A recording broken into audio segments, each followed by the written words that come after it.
Hai, saya Syafiq dan selamat datang ke rancangan Kenali Buku Ini. Dan buku yang kita akan kenali pada hari ini adalah buku Lembaga Kerusi Belakang yang diterbitkan oleh syarikat Bling Book. Jika anda pernah membaca buku terbitan Bling Book, anda akan kenal kepada sekolah fiksyen iaitu Sekolah Seri Bangsa. Di Sekolah Seri Bangsa, anda boleh mengenali beberapa watak yang pernah anda jumpa sebelum ini. Sebagai contoh, geng-geng wanita yang gedik tapi anak orang kaya. Watak utama cerita ini Nadia dan juga robot berkepala labu yang agak pelik, Robita. Novel ini ditulis oleh Aaron Aziz dan juga Kak Ain Masara. Nadia ialah seorang pelajar tingkatan 3 yang mempunyai perangai yang agak unik. Dia malas buat kerja sekolah. Jadi plot cerita ini mengisahkan tentang bagaimana Nadia berjaya menjumpai satu meja yang mempunyai kuasa mistik. Meja ini mampu membantunya menyiapkan kerja sekolah. Setiap sekolah ada cerita mistik kan. Dan salah contoh di sekolah saya ada cerita tentang hantu Jepun berkawat. Tapi itu tak mengapa. Novel ini menarik kerana dia menggunakan plot device yang mudah untuk kita kaitkan diri. Sebagai contoh, cerita The Ring menggunakan video, manakala cerita One Miss Call menggunakan telefon bimbit. Dan jika anda pernah membaca novel oleh Darren Shan, The Lord Lost, dia menggunakan set catur. Jadi dalam cerita ini, dia sebenarnya menggunakan meja dan kerusi sekolah.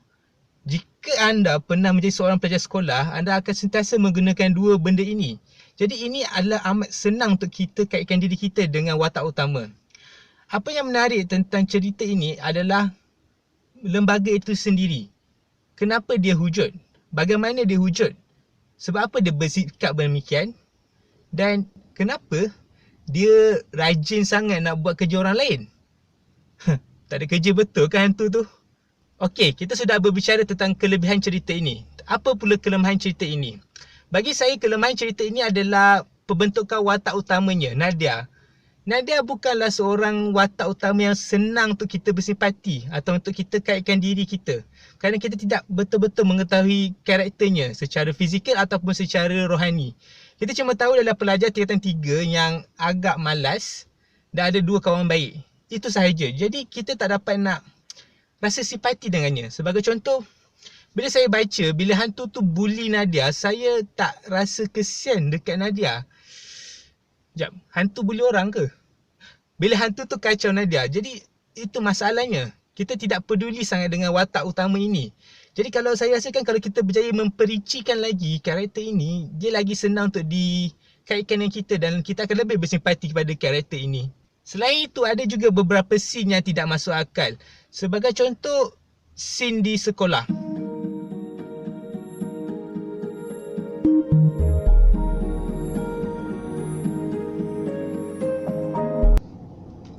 Tapi ayah nak main Neko Asumi.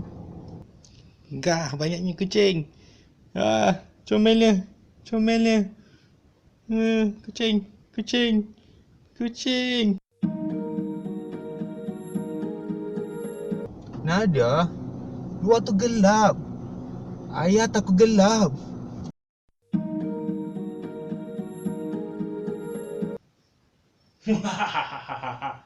Biar kau kena kaca hantu Nadia, malas lagi bagi di sekolah. Untuk tahu jawapannya, sila rujuk muka surat 65. Dan tidakkah anda rasa kalau Nadia pinjam buku kawannya dan merakamkannya, bukankah lagi mudah daripada dia mencari hantu itu dan minta pertolongan dari hantu itu? Tapi kalau macam tu dah tak jadi cerita hantu lah pula. Jadi cerita yang lame. Patutlah aku ni bukan penulis novel. Namun demikian, novel ini agak nipis. Jadi tempo ceritanya agak laju. Walaupun temponya laju, tapi dia mampu memberi kita roller coaster emosi. Cerita ini bukanlah hanya semata-mata, oh ni hantu, ni Nadia, makan Nadia, semua orang mati. Tidak, dia bukanlah semata-mata seram. Tetapi, dia membawa kita kembali ke alam persekolahan. Apabila kita melihat interaksi antara Nadia dan rakan-rakannya, membuatkan kita rasa seperti kita sendiri berada di dalam sekolah. Tetapi suspense dan misteri itu dibina secara perlahan-lahan dan pada tahap klimaksnya dia memberikan impak yang cukup besar. Kita terasa keseraman itu dan juga kita merasa seperti kita sendiri yang berada di dalam alam itu. Dan tidak saya dapat nafikan, penamat cerita ni adalah yang betul-betul menawan hati saya. Saya tidak sangka untuk novel remaja akan ada perakhiran yang seperti ini. Untuk ini saya memang puji hasil nukilan penulis ini. Secara kesimpulannya, tempo cerita ini dan penggunaan plot device yang senang untuk kita kaitkan dan juga peranan antagonis cerita ini, lembaga kursi belakang itu sendiri yang membuatkan kita tertarik dengan cerita ini dan membuatkan kita mahu lagi mengetahui lebih lanjut. Jadi saya memang berharap buku kedua dalam siri trilogi ini, Korban Kursi Biru, akan dapat menjawab persoalan yang telah saya utarakan tentang lembaga itu, dan kita nak tahu lebih lanjut apakah yang terjadi kat Nadia. Adakah ini saja penamatnya atau ada lagi sambungan kesinambungannya. Jadi kalau anda sukakan novel misteri yang seram, mempunyai nilai-nilai persahabatan dan juga membawa nilai moral yang tinggi, novel ini adalah untuk anda. Jadi untuk itu saya berikan cerita ini 4 daripada 5 kepala Robita. Jadi terima kasih kerana sanggup menonton video amatur saya ini, dan insyaAllah kalau ada lagi kita akan bertemu lagi. Terima kasih. Hari ini kita akan mengenali sebuah novel seram diterbitkan oleh syarikat Bling Book yang bertajuk Lembaga Kerusi Belakang. Lembaga Belakang Pintu. Lembaga Kerusi Belakang. Kita buat balik.